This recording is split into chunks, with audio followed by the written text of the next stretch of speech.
Hello and welcome back to Core Finance. I'm Matt Brown. I'm joined today by Alessio Rastani, who's founder and CEO of leadingtrader.com. Thanks very much for having me again. We'll start off with Bitcoin, and Right. there's obviously a lot in the news. Let's put the fundamentals to one side, because as a chart, it's a great technical chart. Exactly, yeah. So just talk us through absolutely. where we are with it.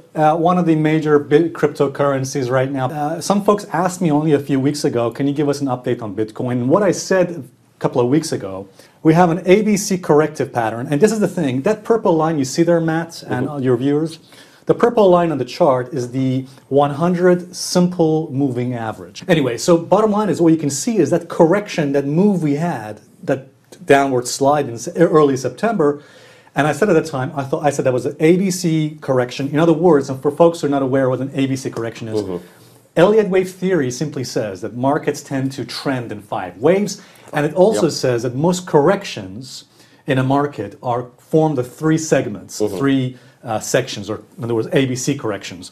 Some people call this a 2-step correction. Some people call it a zigzag. Whatever it is, that's what it essentially that's what it looks like.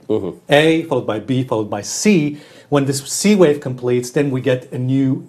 Usually a beginning of another New set of 5. Exactly, new set of 5, absolutely. So what I said at the time was a C wave completed on that 100 simple moving average, which at the time was about 3,200. And I was right on this call. We seem to have had that first wave 1 and 2, the initial thrust, and now this seems to be a wave 3.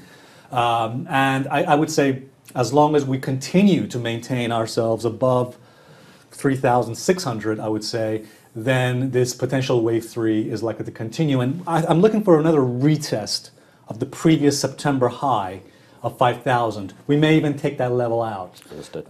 So that's really what I'm looking for. And just going to the next chart, people always ask, is there any way to look at, to trade Bitcoin on a short-term basis or a swing trade basis? I would say yes, absolutely. In fact, this is a chart I have here of Bitcoin. This is an hourly chart.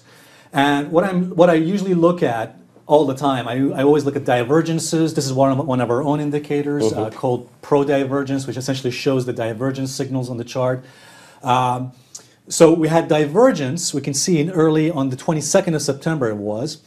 And then on this hourly chart, we can see we had a signal based on one of our indicators called cycle of power, which is essentially this is a confirmatory signal. It's a very strong confirmation trigger signal.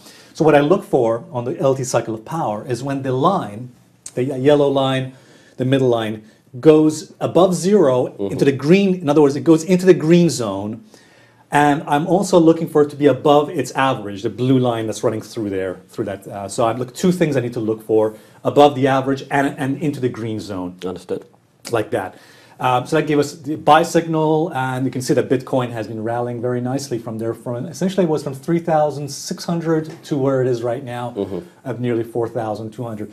So, and just finally want to mention that folks who are watching this, if they want, they can actually get that indicator from us for free, the cycle of power indicator for free. If they try out our premium service on Leading Trader, they can go to leadingtrader.com/power, and we're happy to give that to you guys for free. So, fantastic. Thanks very much. Check that out. Thank you very much, Alessio. Cheers. Yeah.